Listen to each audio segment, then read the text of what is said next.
Welcome back to another episode of Stake Podcast.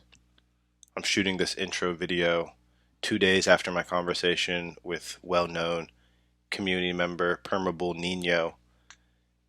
Permabull Niño is a Decred contractor and 1/3 of Rough Consensus, which I'm sure is a podcast that many of you all know.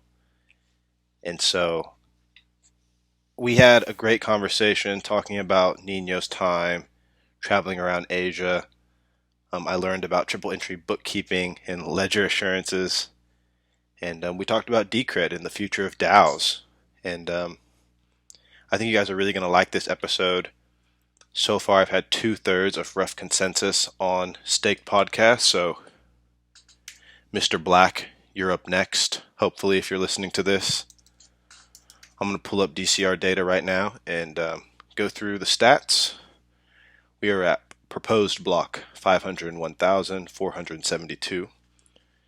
The current Decred ticket price is 163.73, so up from last episode. And the voting rewards have not changed, 0.83 Decred.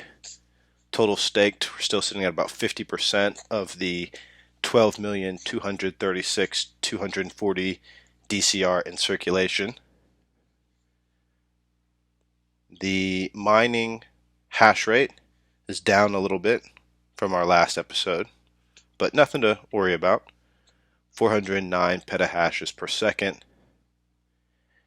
And the exchange rate is sitting at a nice $14.86 per Decred. And so,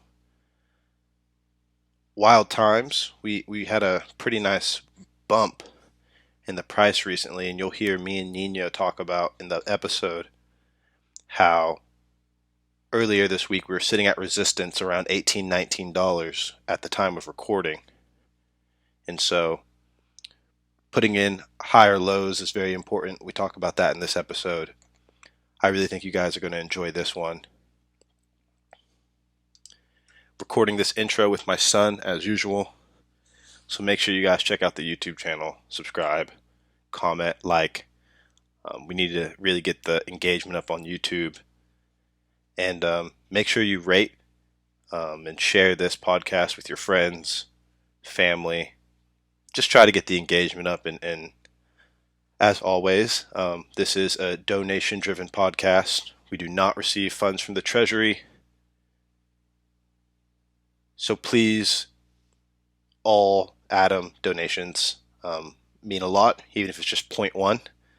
That's less than $2, and it just goes a long ways and keeps me encouraged. So hope you guys enjoy this episode. You guys got to go check out the YouTube. My bub just made a cute face. Enjoy. Stay staked. We'll Okay, cool. just edit all that stuff out and we'll start from here. Literally, this is how everyone's going to be. Welcome back to Stake Podcast. I have a very special guest you guys have all been waiting for, Mr. Permabull Niño. Welcome. Thanks for having me, man. It's it's a tough act to follow after you having Checkmate on, but hopefully I'm not pure noise and I can bring something to the table for the conversation. But yeah, man, thanks for having me on. Checkmate is definitely a hard act to follow, but I'd like to think you guys are, you both wear a Spider-Man costume on Rough Consensus. How did you guys actually kind of link up, and how did that all get started? Dude, it's actually really funny is that he published that big piece about Decred, following the same path as Bitcoin, becoming a money, following the S2F model, basically. So that's how Checkmate bursted onto the scene, and that's how everybody heard about him. But then me and Checkmate became substantially closer when on Telegram, Mr. Black started a group between us three. And ever since we've just been chopping it up. So I talk to those two dudes basically every day. We kick it, we talk coin, we talk Decred, we talk general markets. And it got to a point where we were just like, dude, why don't we just do a podcast? So we got to that point. Dude, I'm super thankful for Checkmate because I finally got around to learning how to code because of him. He a lot of the code that he put up on GitHub, and he helped me a few times getting started up with Tiny Decred, which is like the Python the Python module that helps you pull data from DCR data as well. So, ever since then, I talked to Checkmate on the regular. But yeah, man, I Are actually have a you a question for you. contributor on Tiny Python? Oh, no, I'm not. Okay. Okay. I'm nowhere near strong enough. So I've been coding since like March, probably this year. Okay. Um, A little so coronavirus education. yeah, dude. And I also got to the point where, like I'm doing contracting work, publishing research, and I was like just getting sick of using Excel, especially with large data sets, right? Like the other day, I've started pulling, data from like Binance, all these other exchanges, and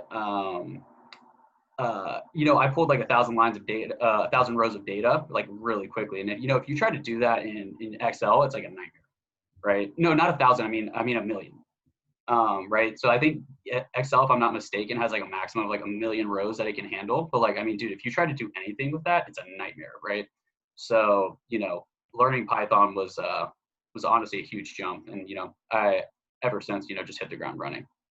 A big saving grace with your on-chain analytics, I'd say. Yeah. Can I ask you a question actually? Did you go to school with Murad? I think in your first episode you said that you went to school with him. Yes, I met Murad my freshman year at Princeton. I unfortunately did not graduate like Murad. I didn't mention in the podcast, I actually got expelled my senior year. So that's a story for another time off camera. Damn. All right, cool. Well, I was really curious because you mentioned him, and I was like, that's awesome. Because I met Murad in person when I was in New York for Blockchain Week. I think in 2018, if I'm not mistaken. Maybe it was 2019. But dude, he is so sharp. Like when I think, when Oh, you for talk sure.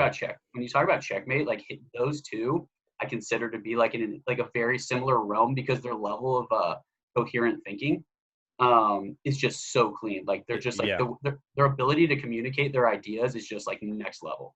I couldn't have Um, said it any better. And honestly, I met a lot of smart people. He was one of the top, and he was such an original thinker. And like you said, like so much clarity of thought and ability to communicate.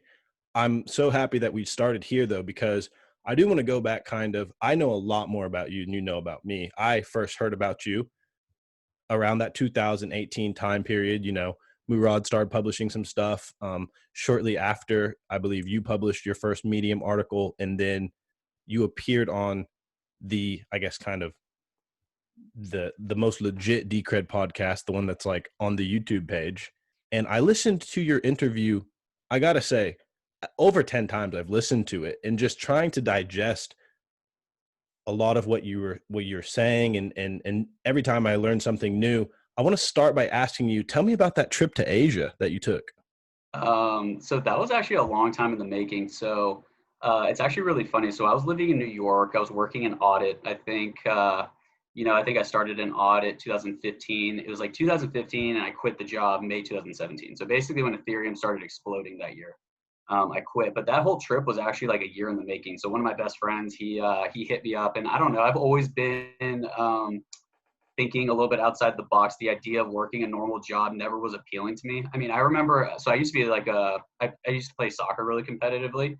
I remember being in my backyard, and I was like, dude, if it's not soccer, it better not be in a fucking office, basically. So You you I you sound like a West Coast guy to me. You're playing soccer. Just I get a lot of West Coast vibes. Am I wrong there? it's actually really funny. So I live in the West Coast, but I'm from Georgia. So yeah, I mean, dude, my mom's Mexican and my dad's from Ohio. So That's what's up. That's dope. yeah, so I'm a little bit scattered all over the place. But yeah, my boy hit me up, and back then, I just found Bitcoin in early 2016. I was already saving money, but I used the trip basically as an excuse to save as much money as possible, right? So I saved all my money and I just put it all into Bitcoin and Ethereum. And That's then dope. I never would have expected, when you first get into crypto, I found it in the quiet, right? Like I found it, I think Bitcoin was trading at $400 or something like that when I got in. And I remember thinking, dude, if this thing ever bounces back, because, I looked at the chart and I was like, God, what a crazy run up in 2013, 2014. But I remember thinking, dude, if this ever comes back, it's going to piss so many people off. And for some reason, I wanted to be on the winning side of that trade. So I just started stacking Bitcoins and a little bit of ETH. The trip was epic, dude. It was so funny. We'd be like out, Where'd you partying, and go? uh, We went to, so keep in mind, we did multiple cities in Asia, in each Asian country we went to, but it was China, Japan, Thailand, Vietnam, Philippines, Indonesia, Australia, New Zealand. There's a few more. I can't remember. Singapore, Taiwan, Did not do Singapore or Taiwan. I actually only went through the Singapore airport. Korea. Which we went to Korea. Went to South Korea. We went to and did the DMZ tour at the border with North Korea. I've been there. Dude, it's wild. It's so like eerie, isn't it? It is. Yeah, my dad, he was stationed at Kunsan Air Force Base. This was like 2005, and so we got to go there, and that was actually back when you could go into the negotiation building. So like technically go into North Korea. I don't know if they still allow that. Oh, are you talking about like the blue cabins? Yeah. Yeah, I went in the blue cabins. I have some pictures of myself with the because there's a guard blocking the door to cross into North Korea, right? Oh yeah, the rock ready stance and the cool helmets. Yeah, so we were hanging out in there, did all that, but it was so wild back then, right? Because I never expected crypto to pop off, right? So I'm like wandering around. I've kind of like kind of lost myself in the world, right? Like just traveling through Asia, doing my thing, and and every once in a while, because you don't have internet everywhere you go, right? I just would connect to Wi-Fi whenever I got the chance. You look at the crypto markets, they were exploding, dude. So I was just like, this is the most wild combination of things that are going on in my life right now, right? Yeah.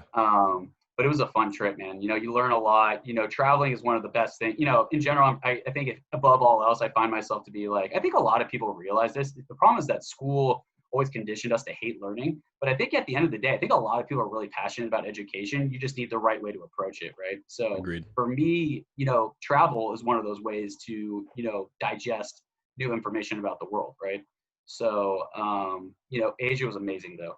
Had so much fun. I can't wait to go back. Yeah, what a crazy time to be doing that, and like in the midst of this huge run up and bull market, and you're with a lot of your boys. I could only imagine like what you were thinking about. Yeah, I mean, there's just so much going on back then. I mean, the number one thing I remember thinking, so the plan was actually to do the trip for a year. I ended up calling it quits after like 6 to 7 months.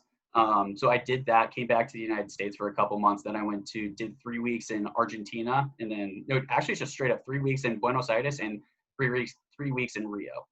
And then after that, I was like, dude, I want to do this crypto stuff full time. I need to like get my shit together or whatever. So from there, that's when I started like, putting more thought into some of this stuff. And that's when I found Decred. And that's when I started, coming up with new things. And that's when actually, after I wrote that first piece out of nowhere, I didn't even really know who Murad was at the time, but, he jumped in my DMs and started talking to me about this stuff. And me and him, we just chopped it up, came up with a lot of ideas. And, from there, ever since, I've been basically obsessed with Decred. So that's kind of like how I ended up finding Decred. Not how I found it. I actually found Decred from a Tai Zen and Leon Fu podcast interview with Jay-Z. I did know that. Yeah. So I'm sorry, I'm not meaning to interrupt. I just want to, this seemed like a good time. I want to make sure that I'm saying the right things. You are a contractor, correct? For Decred? Yeah. Yeah. Okay. I have my How long have you been doing that for?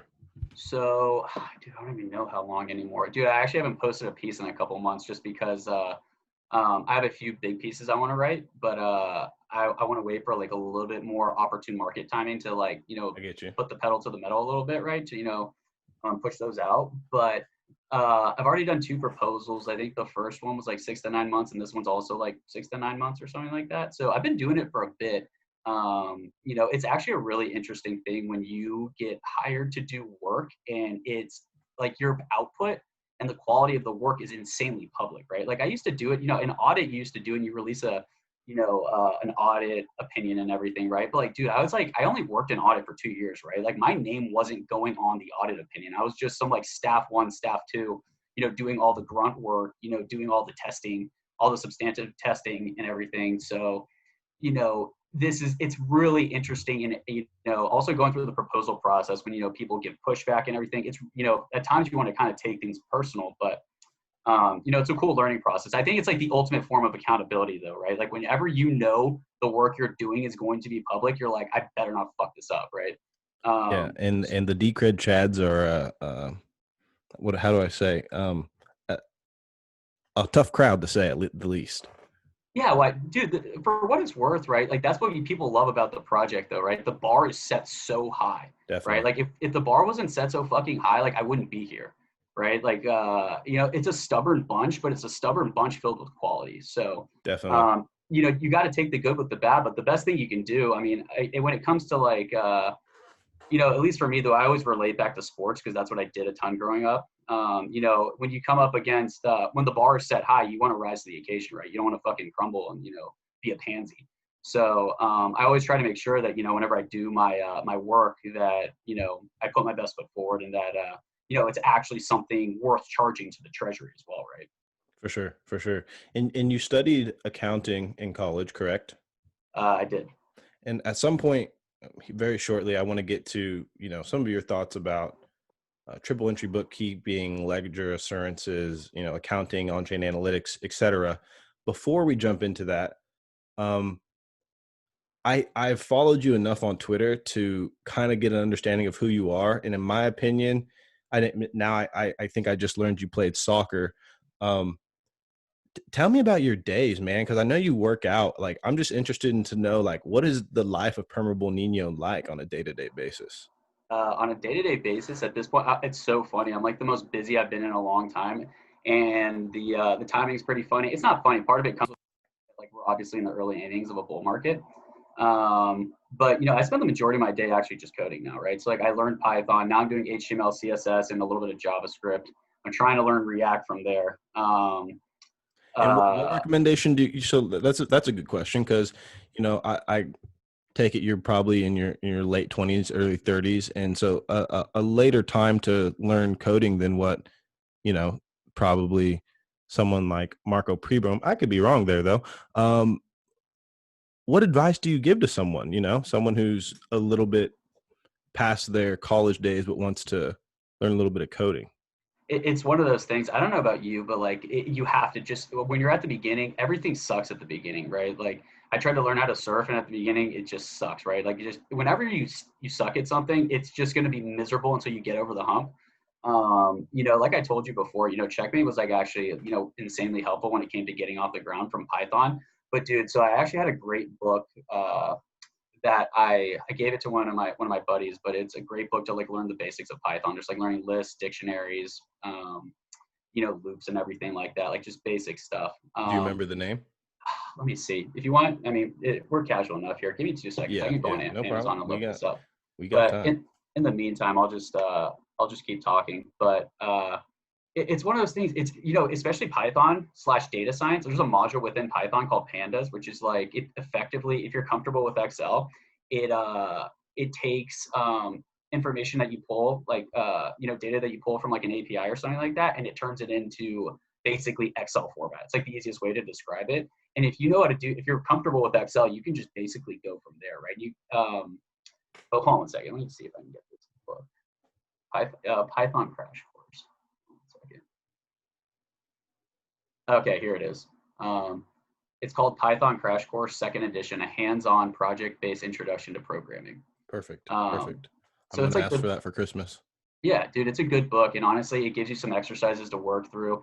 Like I did like that stuff like Code Academy and all that for a little bit, but the problem is, dude, it's like incoherent. Like it doesn't guide you along the way. Like I'm one of those people, I like to read. Like I don't know about you, so like you're in law school, right? Yeah, that's Um, right.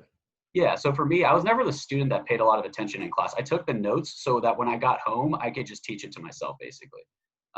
So I'm much better with just like having a book in front of me, and I can just sit there and just like run through it. The number one thing that people don't realize about programming, just like anything else in life, is that you're not going to get what you want without a stupid amount of trial and error, right? Like when I find myself coding and I find an issue, the amount of time, Checkmate will vouch for this as well, is that the amount of time I spend on Google just looking for answers is a ton, right? Like most people don't realize that. Like coding is also not like a test, right? You go into a law test, you have to have everything memorized, right?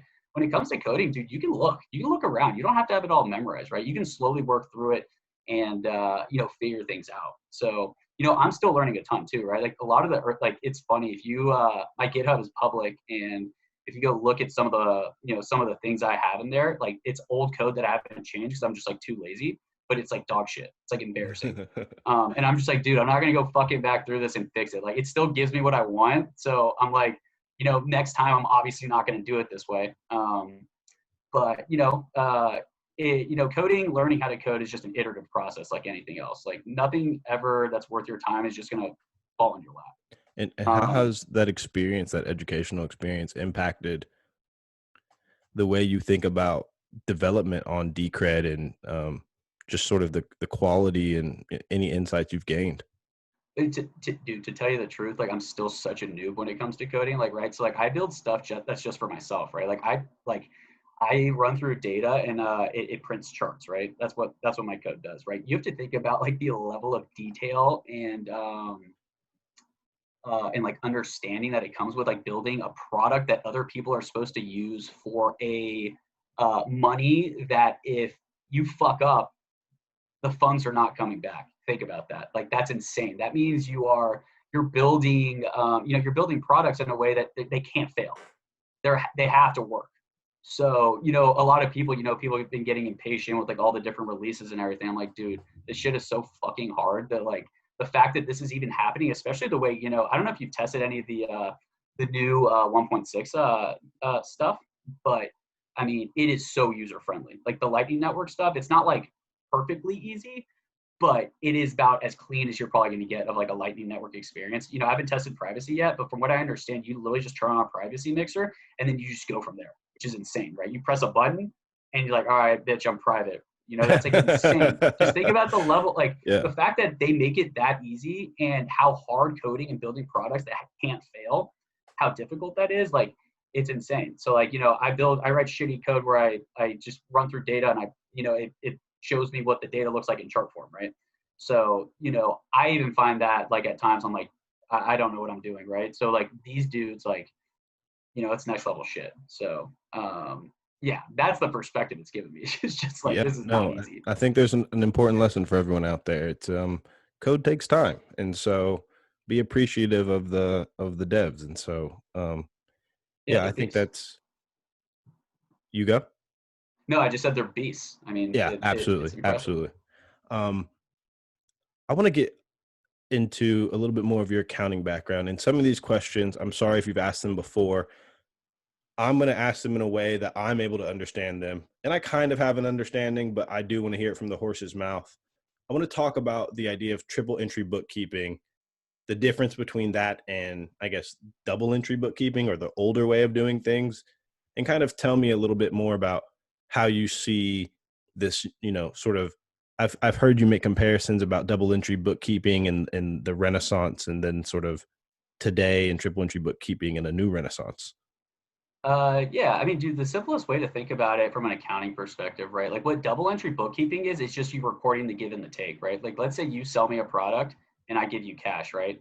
In my journal entries, I will write credit cash to Eduardo, right? And then I will put debit, receive whatever item you sold to me, right? So down the road, what you end up doing, this is why people hire auditors. Somebody needs to come through and verify that actually happened, right? So you need a third party to come in to verify that. You and me are the two parties. You're party one, I'm party two, then party three needs to step in to verify, oh, that actually occurred. That's not bullshit, right? In Bitcoin/Decred and, blockchains, what they ended up doing, instead of waiting, 3 months after you and me transacted to verify that the transaction occurred, they're doing it in real time. So you don't get finality on that transaction technically for like 3 months to an extent. When it comes to cryptocurrencies, Decred has 5-minute block times. You get that you get that finality in 5 minutes, right? That's insane. And the number one thing that on the point of like a Renaissance and stuff like that is that, I mean, the ability to coordinate from a business perspective, at least, right? It comes down to how effective bookkeeping can be, right? Because if you can't keep track of your shit, then how are you supposed to scale up a business? So, that's what the argument, I think, people have argued this before, this is not a new opinion from me, is that, the rise of double entry bookkeeping coinciding near the Renaissance and probably being an undercurrent for the Renaissance occurring in general is, it's an opinion that is not that far-fetched, right? So, you get that, and then it comes with audits and stuff like that. But what you get with triple entry bookkeeping, real-time third-party verification with blockchains there's a huge argument that it's like the next frontier of economic expansion to an extent, right? Because you're getting that settlement instantly. And I think the novelty that comes with Bitcoin and like Decred and other cryptocurrencies, it has been completely missed by the common person, right? Like most people don't get it. They're just like, oh, it's just digital gold. Like it's like, sure, no, that's true, right? Like it's absolute scarcity in the digital realm, which is also incredibly novel. But the ability to get third-party verification in real time is just such a big deal. And so So that that's triple what. entry is kind of like, is it the time stamping mechanism that makes it the triple part? Because it's like you have the debit and the credit and the time stamp. Is that what makes it a three-way entry? To an extent, I guess. The other way you can look at it is that other nodes just store the data, right? And then you get Okay. miners providing the way you make sure that that entry doesn't get basically replicated in another form is that you have proof of work, right? You need to make it expensive to copy and cheat that transaction. And this gets us to ledger and assurances, right? Yeah. So I mean, the number one thing about ledger assurance is you just want, like, when you're engaging in any system, a lot of the Decred guys, they push like this is a fair financial system, right? And what's unfair is if you're in a financial system where people can double spend money, right? So like that's why when you look at cryptocurrencies like Ethereum Classic, right? It's had double spend attacks recently. Not like recently, like the past month, but like this year it's happened a couple times, I'm pretty sure, right? Yeah, I think it's at least happened like 3 or 4. Yeah, well, I mean, the number one thing you think is like, all right, this fucker double spent money. Why? I mean, that's unfair, right? That gets people pissed off. So when you don't have the assurance that settlement is final when somebody does it, and bigger players can actually cheat the game, you're like, all right, well, fuck this system, right? So it's not going to work. What's beautiful about Decred is that considering how small it is, the level of finality that it provides users with in terms of settlement between, transaction settlement is like insane, right? With the hybrid proof of work, proof of stake. So that's what, initially dragged me in to the project over time. And, that's what got me particularly excited about Bitcoin. But what's funny is that I didn't realize the importance of the settlement assurances stuff in Bitcoin until I found Decred. So, I've told Checkmate this before, is that, Bitcoin made me rethink money and Decred made me rethink cryptocurrencies, basically. Decred opened up a whole new universe in terms of understanding the way, what's important within this space. Well, Decred's I unique on want that to front. interject there because I want to dive into. You said Bitcoin made you rethink money, and Decred made you rethink cryptocurrency and the space. I've heard you talk about Decred being sort of a next level of a rabbit hole, and I want to press you on this because and let's get kind of, I guess, as Marty Bent might say, cosmic with it. What does that look like? What does that mean to you? Bitcoin being a new way of thinking about money, but crypto and I know you're from what I think I know, you're not a big proof of stake type of guy. You really like proof of work and proof of work, proof of stake. Yeah, maybe you can elaborate more. Is my question clear? Yeah, of course. So, basically, we basically already touched on the settlement assurances stuff. So I'm going to keep it really simple for the proof of stake part. My main issue with proof of stake is that what's nice about proof of work and Decred's implementation of hybrid proof of work, proof of stake, is that they keep it extremely simple to provide high assurance settlement. The problem with proof of stake is that you've seen a lot of the way that ETH. I mean, even if you don't know that much about ETH 2.0, from what you can understand from it, when they talk about sharding and all this other different shit, is that it's complicated, right? For You sure. can read through it and you're like, I don't fucking get it, right? That's the problem. And, in accounting, just basically anytime you introduce complexity, it just means that something's going to go wrong, always. Like I remember whenever I used to go talk to a client and they would give me some insanely complicated response, I'd be like, either I'm an idiot or this is completely wrong. I'd go back to my manager and they'd be like, no, it's fucking wrong. Like go back and like press them more, right? So that's my issue with proof of stake, simply put, right? There's not really much reason to get, like, I'm not as technical as Checkmate when it comes to a lot of this stuff, but what I do like to do, because I know, like, from a cognitive perspective, like, I only want to handle so much. Like, I come up general rules, right? I'm like, all right, from an accounting perspective, I get this when it comes to consensus mechanisms. This is how this should translate at a high level. And if it doesn't even meet that basic benchmark, I'm like, all right, I'm done here. It's fine, right? But when it comes to Decred being the ultimate rabbit hole, I mean, the settlement assurances was a big thing. And then, at this point, I'm starting to get insanely bulled up on DAO stuff. And it's so funny because, when I got into the project, I discovered it January 2018, which is the bull market top, right? It's 3 years later. And, the idea of the DAO was something that sounded more hopeful than reality back then. There was like DAO related stuff going on back then, but, I'm pretty sure Politea didn't launch until the end of 2018, right? So that was a huge step forward, right? Because then you can actually do public proposals and people can vote on it and everything, right? But we're at the point, when 1.6 comes out, it's like, dude, the fucking DAO is here, right? Like, and I think a lot of people really don't realize is that, DAOs are going to be venture style bets. People don't realize it. And when you look at a lot of the other DAOs in the space, you look at the DAOs built on top of Ethereum, right? Those DAOs are built because they're on another layer above Ethereum. They're not loyal. You could argue that they're not 100% loyal to ETH itself, right? Whereas, for sure, they're definitely not. Yeah, they care more about. I feel like Maker could be forked at any time over to a different blockchain. Yeah, sure, right? Yeah, exactly, right? So they can do whatever they want. We talked about this in our last Rough Consensus episode. Is like the whole DeFi thing and all this stuff, or anything that's being built on top of Ethereum. It could be blockchain agnostic at some point, right? That you start to realize there's not a whole lot of moats here. The beauty about what Decred's been doing is that it's building it for the base token. It's building it for Decred. You're building a DAO for Decred. You're building a DEX for Decred. You're building all these things out, particularly so that the value can flow back to the token itself and the stakeholders within the network, right? So you think about the DEX, right? You think about DEX is built on top of Ethereum. There's always some fucking a token attached to it. You know what that means? It means that people's incentives are skewed towards pumping that token. They don't give a shit about ETH, right? When you think about Decred, you think of, I published this, not published it, I tweeted this chart. I don't know if you saw it, where it shows like the value flows within the Decred DEX, right? Yes, I have a question about that later on. Yeah, well, I mean, I'll talk about it real quick, and then if you want, let's do it. Actually, let's do away. It. Yeah, let's hammer that question right now. The question was, can you walk me through it a little bit? But I think you're about to do that.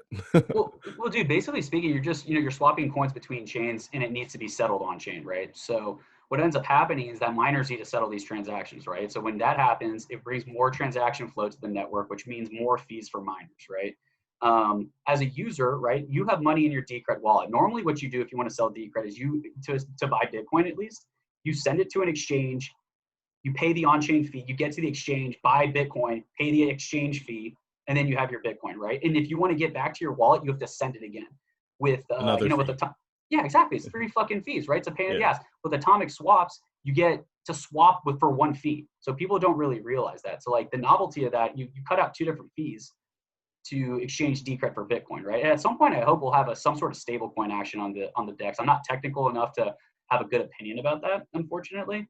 But that's a big deal. And then you start to think about, there's a registration fee right now for the time being. I think if I'm not mistaken, the DEX operators actually collect that fee right now. But there's been chatter about pushing that to the Treasury, right? So then you get the Treasury to receive that. So when you think about it, users save on fees, Treasury potentially earn from registration fees, and then miners collect from on-chain fees, from higher transaction throughput on the chain, right? So all this stuff flows back directly to network stakeholders, right? It flows directly back to Decred. It increases the value, not the value, it increases the utility of the network, and you hope with that utility uptick, right, you get more value in the network, right? So, a lot of this shit that's getting built out on these other spots, they're just not doing it the right way, because that's what actually makes Decred incredibly novel and unique, and especially as a DAO bet, is that everything actually is flowing back to the base layer and the base layer token. And when you think about buying Decred, I used to always think, oh, it's just hard money with a high assurance settlement system, right? But what you really get now is like you're holding stake you're holding what is actually an absolute stake, right? Because they're never going to inflate the 21 million supply of Decred.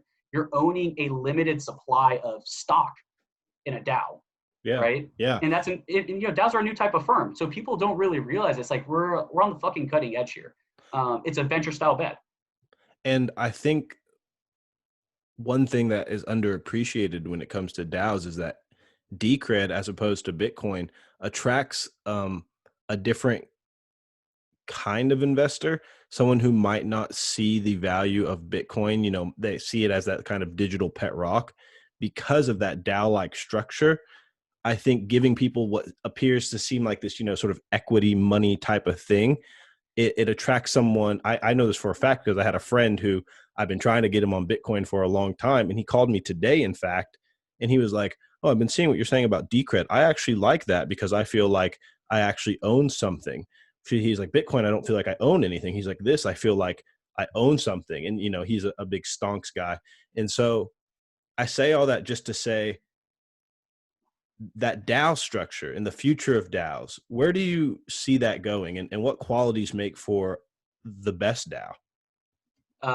I don't really know. When it comes to like a DAO, you think about like maybe just community is just a good start. But the problem is that's such a qualitative soft metric. What you really want is shit actually being built out by the DAO, right? You want also a large treasury, right? Like for example, I published that piece on DAO accounting, and based on the estimate that I made, at these prices, Decred the Decred treasury only has like 8 more years of runway, right? What you really want is like, the future of DAOs. You want a fat fucking treasury that can like, fund, work and build out and, infrastructure build out, for hundreds of years, right? At the top of the last Decred bull market, I think 80 years was like the projected amount of time that the treasury runway had, which is insane, right? So what you really want is you want a lot of money, you want a lot of dev talent, and you want a lot of shit getting built. That's really what you want. In terms of the future of DAOs, number one thing I've been thinking, dude, it's so funny. So, for a long time, people have been like basically begging Coinbase to fucking add Decred, right? Yeah. And the reality is like, they're just not going to do it because for the time being, there's not enough interest. The price isn't pumping. The market cap isn't high enough. It's not an easy ETH plugin. All these ERC20s, they just get plugged into the system for Coinbase because it's really easy for them. Yeah. At one point, if you want to talk about the future of DAOs, there's going to be a point where, if Decred, breaks out in this next bull market and has a good run, maybe not this bull market, maybe the next, the Decred DAO could be bigger than Coinbase, right? And then now what? You know what I'm saying? I do. And like, what happens when DAOs get bigger than centralized entities, right? It's like, all right, fuckers, you guys didn't add us. Like, we don't fucking need you anyways, right? So Yeah, and we have a DEX that completely eradicates your business model. Yeah. Here's the problem though, right? Is that the big part of the Coinbase business model is that you actually can sell into USD that goes to your bank account. Yeah. The biggest issue, until stablecoins start getting accepted in retail, you're not going to really have that option. But like the whole PayPal thing is a huge step forward, right? PayPal's jumping into crypto. They're going to add a bunch of cryptocurrencies. There's already highly regulated, stable coins, right? Like USDC is highly regulated. So we're on our way, right? But the problem is, for the time being, a lot of the crypto space is, including cryptocurrencies like Decred, you're still you still need to play by the traditional rules because otherwise, like, you can actually get your liquidity chopped off. Because obviously we have the DEX, but it's not usable for the common person yet. Yeah, I haven't even tried because I know I'm just not going to be capable of doing it quite yet. Yeah, I messed around with it a little bit, but I was like, what, maybe I'll just wait. But what's really cool about the DEX, a lot of people are like, oh, how do you incentivize liquidity to come to the DEX, right? So for the time being, there's actually a lot of the more savvy people in the Decred space are trading on the DEX, right? But what you really get is that, from what I understand at least, that they're going to build, DEX access into like things like Decrediton, right? So like, even though, like, imagine you can literally just trade directly out of your wallet, like out of your local wallet. It's like, all right, well, I want Bitcoin, just like swap in and out, right? That's like, that level of ease, even though you're technically not market making for Decred, you, because the liquidity is so easily accessible, that is one of those things that if the Decred DEX, gets bigger and a lot of people start using it, Decred could remain a very liquid pair on the DEX because, Decred people have the easiest access to like using it.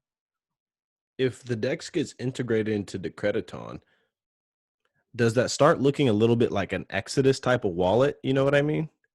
I don't know. I'm going to be honest with you. I've never used Exodus before, so I don't even have a good answer for that. Do they do that within the wallet? Well, no. I guess the question really just becomes so I'm imagining I get onto my Decrediton. I'm probably a tab on the left. I enter into the DEX, and then let's say I want some Monero, and I make that trade. But then where does my Monero go? I guess that's kind of the question. Like, what private keys end up controlling that Monero? Yeah, so that's the thing, is that you're going to end up having to run another wallet. So it's never going to be completely like seamless, right? It's going to be a little bit of a headache, but on the Decred side, at least you kill one part of that equation. I see. So I'm not really sure where the puck is going when it comes to other coins. I think, obviously the Bitcoin support side, I'd even assume is going to be the most robust part, because the DCR BTC pair, as far as I'm concerned, at least, is the pair that I care about the most. I don't hold anything outside of Decred and Bitcoin. I trade other coins, but I don't really hold them for long periods of time. So I'm not too worried about like DEX liquidity and ease of access for that type of stuff. But I don't think it's ever going to be completely seamless, right? But there's always a small price at least to be paid for the level of utility that something like the DEX can provide. But yeah. Would you say that the DCR BTC pair is your like favorite pair to look at, or at least to like gauge where things are? Not particularly, to be honest with you. I kind of watch Bitcoin on its own. Bitcoin's its own beast when it comes to like watching the cryptocurrency markets, and everything else just kind of follows. I like to look at Bitcoin dominance, and I have my own technical indicators that I use. They're like really simple. They're like I use like a rolling monthly, quarterly, annual, weekly 50% retracement tool that I made. It's just basic Pine script. If you want it, I can send you the script. I don't know if you use TradingView or not. I wouldn't even know how to use it. Okay. Thank you. But I look at stuff like that. DCR BTC. It's kind of at an interesting point right now. Like as we're talking right now, it's at the DCR USD and DCR BTC realized cap. Which is like the mother of all fucking on-chain resistances for Decred. So like it's one of those things. If you break it, I expect it to be a violent move. But it needs to break first. So we're at that level right now. Yeah, so I mean that's the thing. That's why I've kind of remained a little bit quiet on Twitter recently, just because everyone's getting really excited about the price action, but we're literally like at resistance. I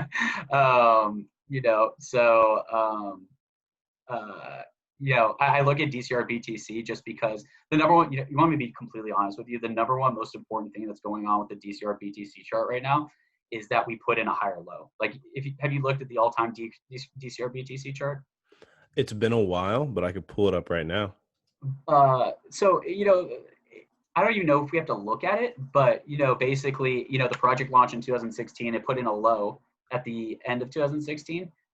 You want a higher low on that chart. That's like the number one most important thing that I care about with the DCR BTC chart, because when you start talking to people outside of Decred, you're like, yo, this is a great project. It's growing at like a good rate, rockstar dev team, strong community, everything works. It's just novel in general. They're going to be like, well, let me look at the price chart, right? If there's no higher low on that chart, people are going to be like, this thing isn't even growing faster than Bitcoin, right? Like it's not appreciating faster than Bitcoin. So when somebody who's savvy, who knows markets, or like looks at price charts, that's like a technical analyst in any sort of capacity, if they see an equal low or a lower low on that all-time chart, they're going to be like, fuck no, I'm not touching this thing, right? Because it's, it looks bad. You want a higher low. That's all I care about right now. And from what you can see, it looks like we might be creating that. Yes. So if you want me to talk a little bit of on-chain, from an on-chain perspective, there's Please. a bunch of shit. There's a bunch of shit that I've been looking at recently. Yeah, right? because one of my questions was going to be what on-chain metrics will make you most bullish. But if you'd like to just take it away with your most recent on-chain thoughts, that'd be awesome. Well, so here's the thing. Basically, the things I like to like, the big picture stuff that I really care about when it comes to Decred on-chain, I'm like, are we in accumulation or distribution, right?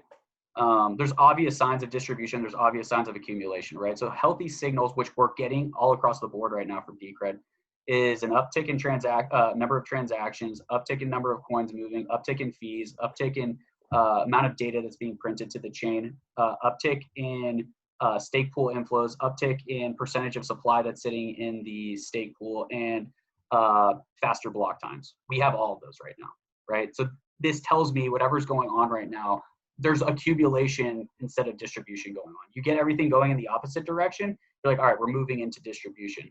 The problem is, timing this stuff is really difficult, right? So the number one thing that I've learned, for a while, I used to be like, oh, on-chain can predict what's going to happen in the universe, basically, right? The reality is, if you care about markets, you care about price, you care about being a quote unquote profit maximalist, you need the on-chain data is very valuable in terms of like figuring out what's going on, gives you a good high level big picture because, it's valuable data. You can't hide it. Everyone's looking at it.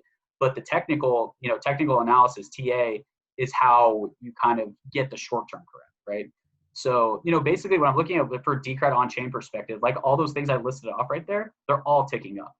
And, people used to be like, feel like, oh, more coins are moving. That's because of privacy. The data prints of privacy are very particular when it comes to the amount of coins that are moving on chain. If you look at it, I can send you a chart later if you want, but when a lot of coins move because of privacy, the line just goes vertically upwards, right? Whereas more, more organic movements that are actually related to like coins being moved, not from a privacy perspective, they're like jagged and like more round, right? So we're getting that jagged round move up in coins moving on chain right now.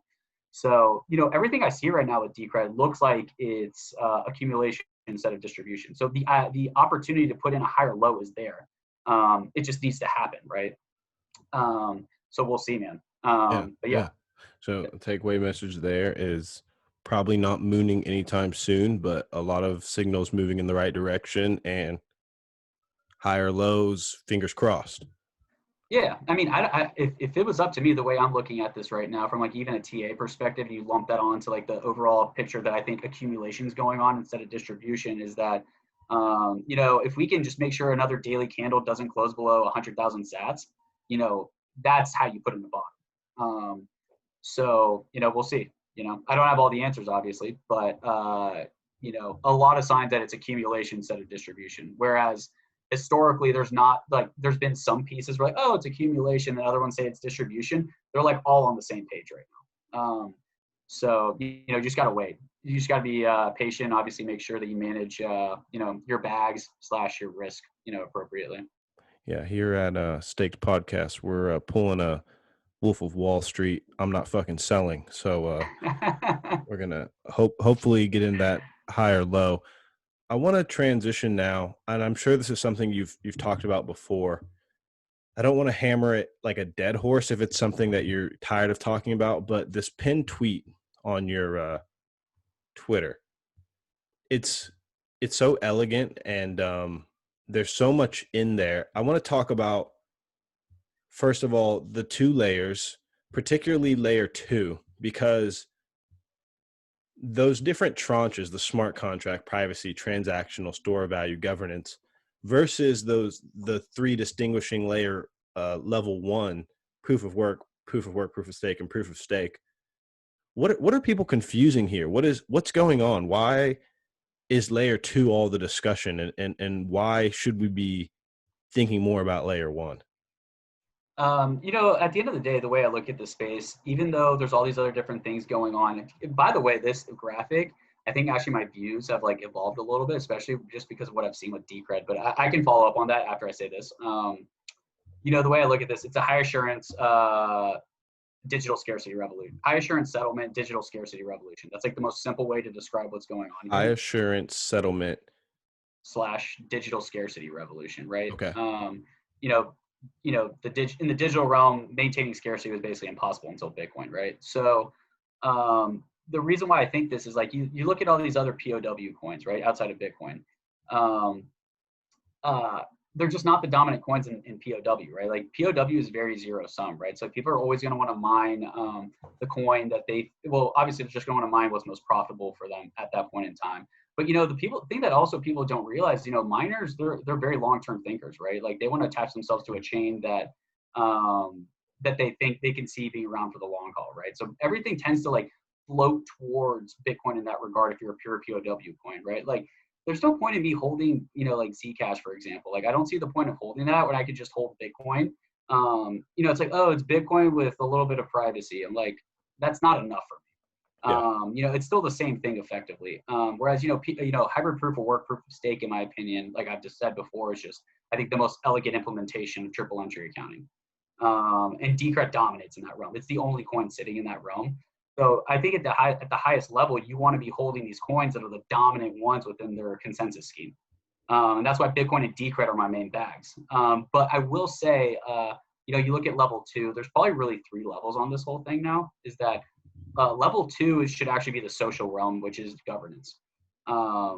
And then once you build out the social realm, you can attack all this other stuff. And dude, if you really think about it, if you want to like build this into some sort of thesis, which I've considered writing in a more longer form at some point, you know, Decred's effectively done that. It started with the hybrid proof of work, proof of stake system. Then it was like, all right, let's build the fucking DAO. And then now we've got the DAO built. We're going to take over the rest of this stuff, right? That's like kind of how things have kind of played out.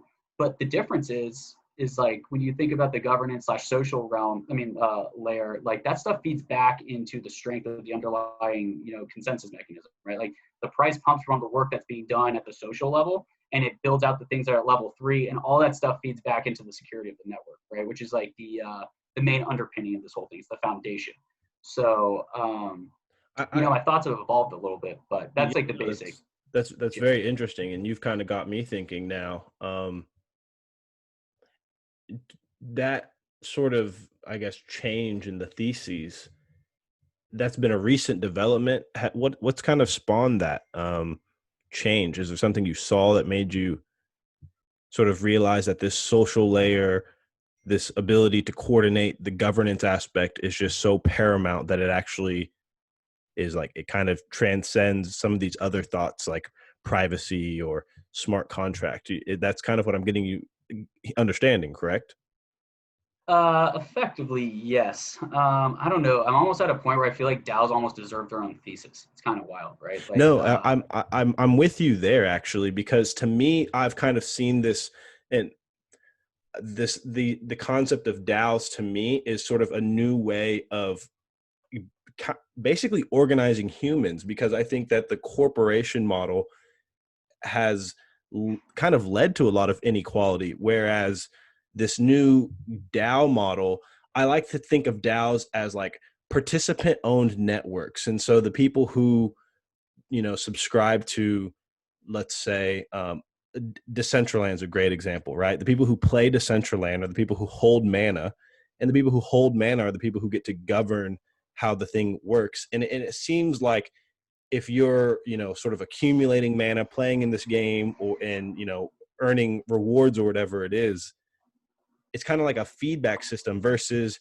if I go shop on Amazon, you know, there's not like a lot of mutual exchange there. It's sort of like Amazon gets a lot of the benefit, and I get, you know, my new pair of shoes. Does that make sense? yeah, exactly. That's a comparable thing. And you know what's also really interesting when you talk about mana and you compare it to something like Decred, is like what utility does this bring, right? Like mana is like online digital Money. Yeah, it's like RuneScape money.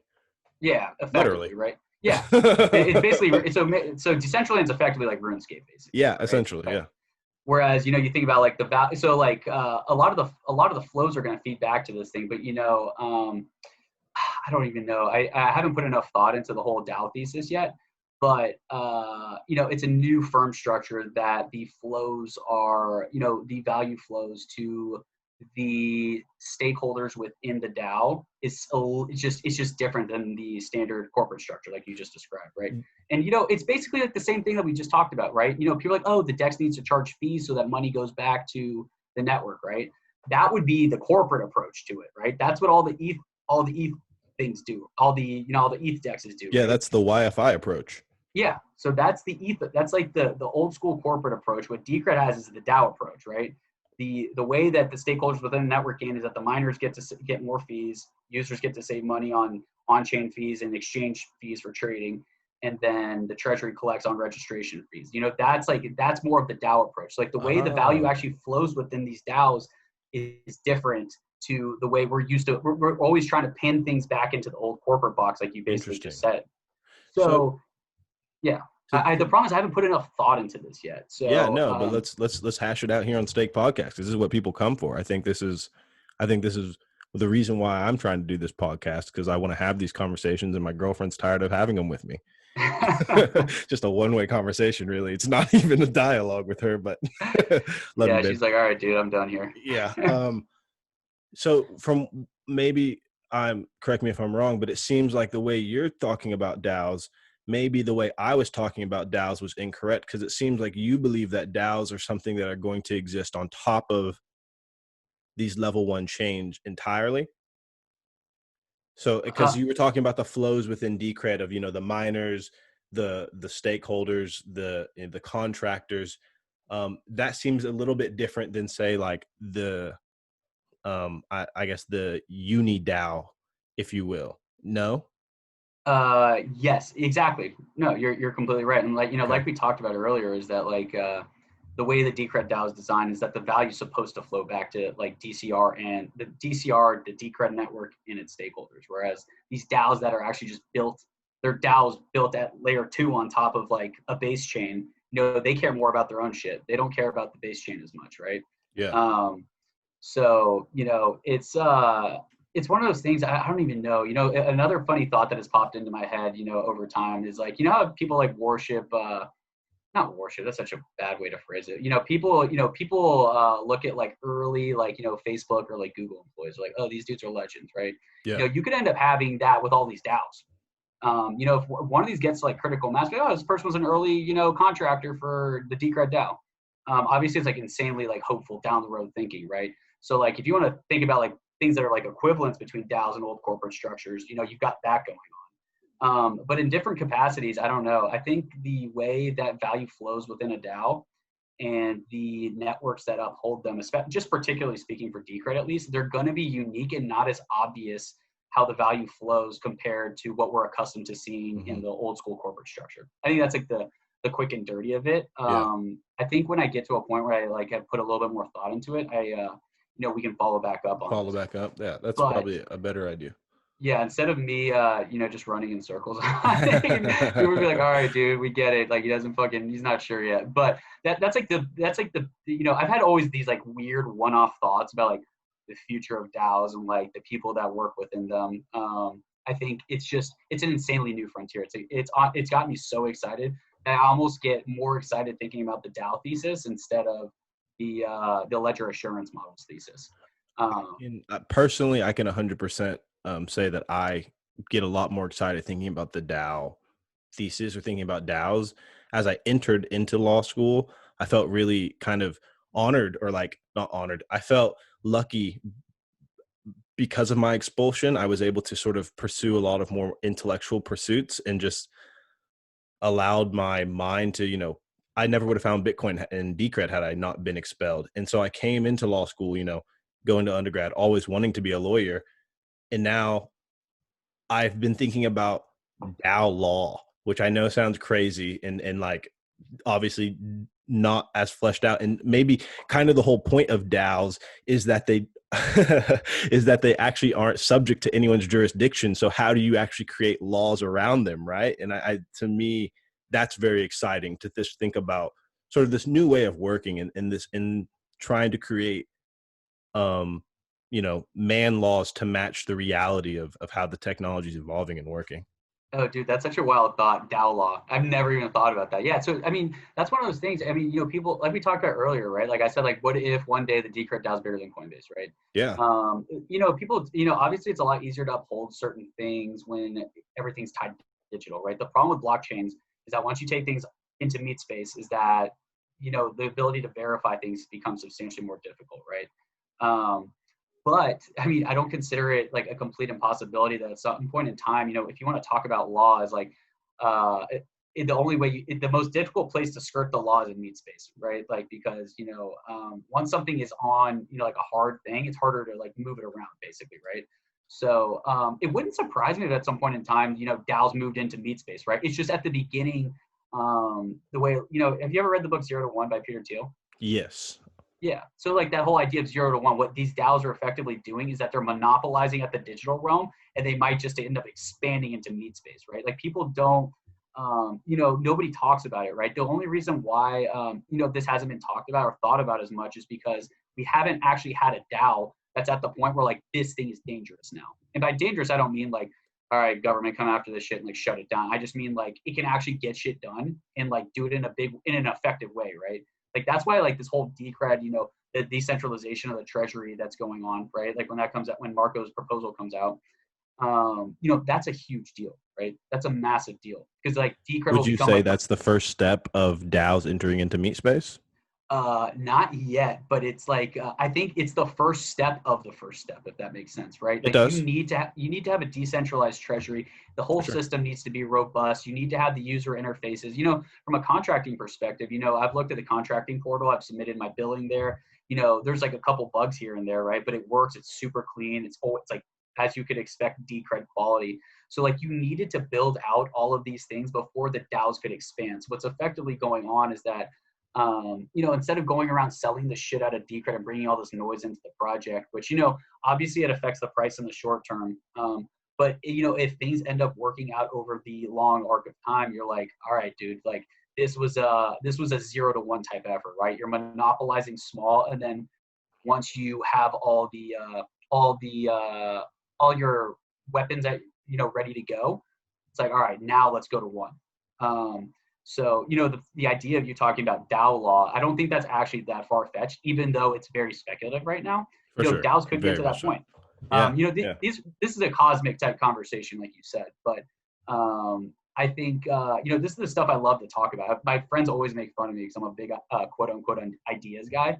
But Same. I majored in philosophy, so. Oh wow. See, I went the opposite way. I nerded out with accounting. There's not a whole lot of room for activity there. But the reason why I went into accounting though is because I always wanted to work for myself. And I was like, listen, I can't code.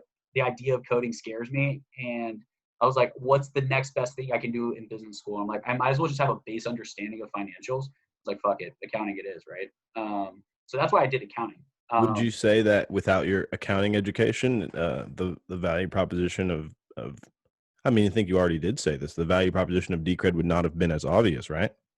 For me, it wouldn't have. So that's how I got excited about the project. But like, dude, there was like basic criteria I was using back then, right? Like I wasn't always like, I'm not even sophisticated right now, but like I wasn't like that informed when I found Decred. Like the way I thought about Decred is, I knew that they were former Bitcoin devs, right?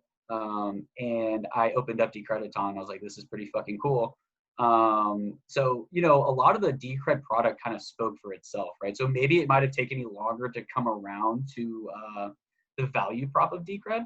And like I told you, dude, like the whole DAO thing, like I remember at the beginning, I used to think governance was like, was gimmicky when I got into Decred. When I first got into Decred, I was like, governance is gimmicky. Like it's all about just hybrid proof of work, proof of stake. And over time, I'm like, dude, this DAO thing has legs. But yeah, because of my accounting background, that's how that's probably, you could argue that's what got me into Decred initially. DAOs have legs and hopefully one day they have wings. Yeah, that's a good way to put it. I like that. I've already taken up a lot of your time and I'm very thankful. One thing that I know we do around here is we solicit questions from the community and you got a lot of questions. And so I want to do you have time to go through these? Do you need to run? What time is it? It's 2 o'clock. I've got like 15 minutes. I saw some of the questions. I'm going to be honest with you. I think we hit on some of them already. We did probably. Yeah, feel free to fire away. And then I'm going to be honest. I don't probably have a good answer for all of these, but yeah, just let it rip, dude. We can just bullshit some of these too. Okay. Check's question is number one. How does Decred compete in a landscape where Bitcoin exists and succeeds? The number one thing I've started to realize about Decred is that it creates its own luck, right? Instead of going around pandering and doing all this like bullshit, like stuff that you kind of see like in other cryptocurrencies that helps them bootstrap liquidity earlier, right? And get onto bigger exchanges earlier. Decred took the opposite route. It's like, no, we're going to create our own luck. So I think obviously it's taken longer to get to the point where Decred competes and lives in a world where Bitcoin is successful. But the number one way I'm starting to look at Decred, especially when you look at the DEX, right? I think Amar actually phrased this pretty well in a private chat I was in, was that interoperability when you think about the DEX, right? It gets you in and out, back and forth between Decred and Bitcoin very seamlessly, right? But the number one thing I think about when it comes to Bitcoin and Decred is that, Decred could end up being like Bitcoin's mercenary, right? Like, because, there's only certain things that are going to get done on Bitcoin, right? I mean, everything takes forever. I listened to a podcast the other day with a Bitcoin dev, and they were talking about, I can't remember what proposal they were talking about, what bit they were talking about, but how long it would take them to activate it. And he's like, yeah, I think it'll take 5 years. And I was like, Jesus Christ, right? I think what Decred could do really well, and I think CK, I don't know if you listen to our CK Snarks episode on I Rough did. Consensus. I did. He was like, dude, Decred should really just, hit on this thing where it's like, I think two narratives that actually have really good legs for Decred is like smashing shitcoins, right? Like eating, gobbling up their universes that they think they're owning, because that's very doable, right? They don't have Lindy, right? Like nobody actually gives a shit about these things. Whereas Bitcoin has, Bitcoin's not going anywhere, right? What Decred should do is be complementary to Bitcoin and cannibalistic towards alts. That, I think that should be like the approach. So I think that's how Decred has success, is that Decred is viewed as Bitcoin's mercenary DAO. And it builds value for Decred and Bitcoin. It won't always be directly for Bitcoin, because obviously like you need to serve your own interests before you serve others, right? When it comes to this type of stuff, at least. But that's how I see Decred having success, complementary to Bitcoin and cannibalistic towards alts, which these aren't even my ideas. Other people have said these. So I'm just saying I agree with that though.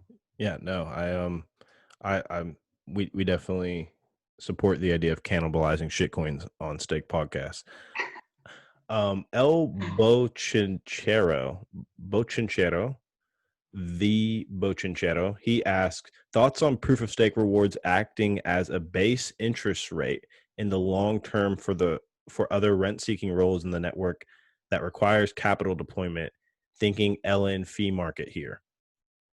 Yeah, it's really interesting, that question, because I was thinking about this the other day. It's, like, I don't know if you, what's cool about what's going on at Lightning Network on Bitcoin is that they're trying to build like capital markets on top of it and come up with, is like, what is the real interest rate for, lending out Bitcoins and stuff like that.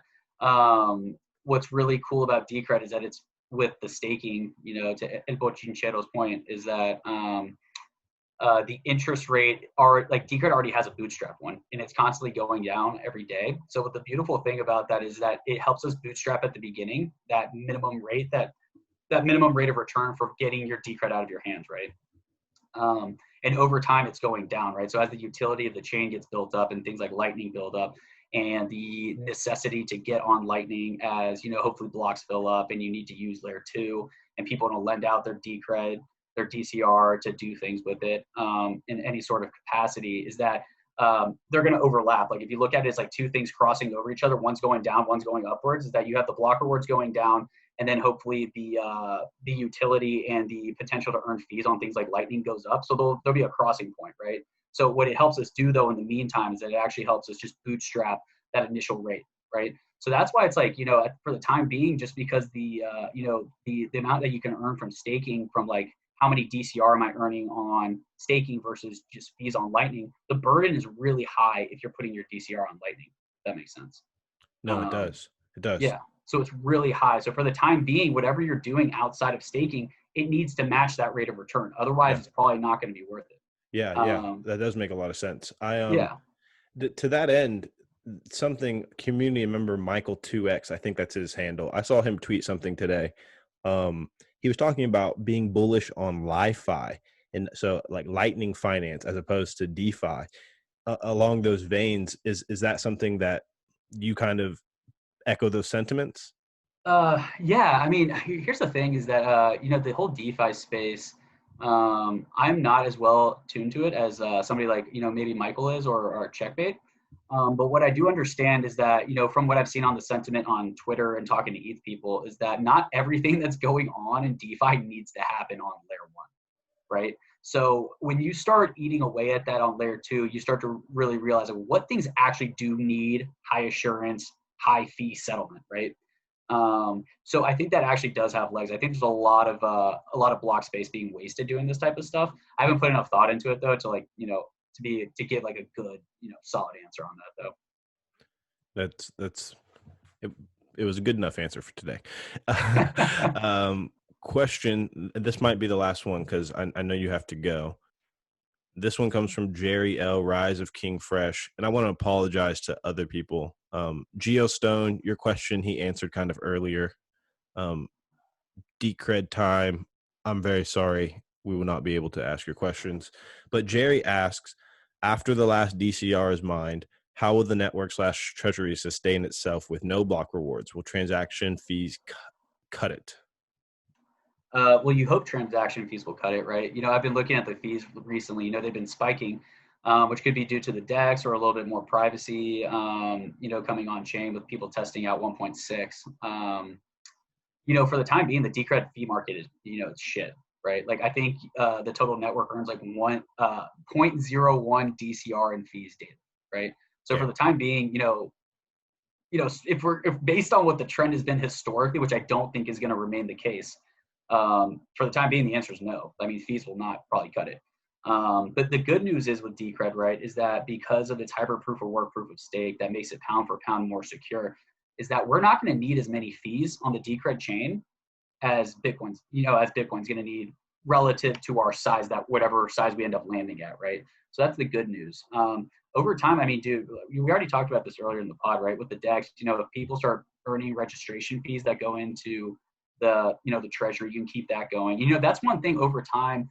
I think for the time being, I think the DAO is kind of playing, not trying to come off as a profit generating business, right? Because if you start having money coming to the treasury, I think people start getting paranoid from like a legal perspective or something like that. I think like securities laws, I don't know. I don't know enough about it, but over time, as Decred builds out, gets to a critical mass size, I think there's going to be a lot of different ways that we're going to find ways to build up the treasury without only being solely dependent on block rewards, right? Because the larger Decred gets, the harder it's going to be to like wave off and like make it go away, right?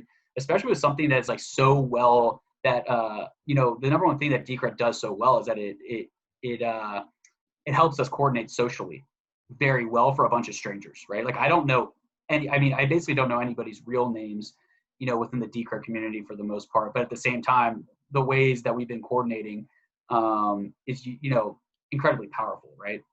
So for the time being, the answer to the fees question is no. But when you have things like with privacy coming on chain, you have the DEX. The best part about the DEX is, right, that's going to bring a lot of utility to the Decred chain, right? Like the number one there's two use cases in crypto. One is making people that hodl over the long span of time rich, and two is that it provides a lot of ample opportunity to trade the crazy swings in price action, right? So what the DEX does is that it does number two. It's on number two and brings that directly to the Decred chain, right? So that should, I assume, over time, help bring fees to the network. So I'm hopeful on the fee trend turning around. But for the time being, the trend, for the past 4 years, the trend hasn't been strong. But I think a lot's been building up into like what's coming out soon. So hopefully we can find ways to build up the treasury without block rewards, and then get that fee market pumping. And the best part about it is that, we have a governance model to figure these things out when that time comes. We have adaptability, and that's what makes us partially very bullish here on Stake Podcast. That's right. I think the only concern I get sometimes with governance is that I think people try to over governance things. Like I think a lot of people get ideas like, oh, I remember at one point in the bear market, people were like coming up with ideas like, change all these different things within the Decred protocol. I'm like, you guys, sometimes you just like, I know you've got all these like tools at your disposal, but sometimes just sitting on your hands is like the best thing to do, right? Yeah, that's the only word of caution that I will throw towards governance. But yeah, that's all I got. Yeah, sometimes the best thing to do is nothing. Chads. Yeah, agreed. I am going to ask this one because Decred time, your first two questions, they've basically been answered at various kind of locations in the podcast. But he does ask, what is your favorite catchphrase / slogan for Decred? Oh, wow. Are we talking about memes, or are we talking about memes, or like adaptable, self-funded, and secure? Let's go with memes because I feel like that's more fun.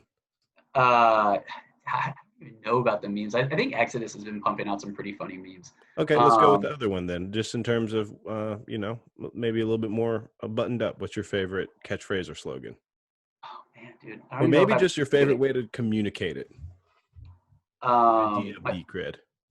I mean, the way I like to communicate Decred is that it's a store of value attached to a novel institution, basically, right?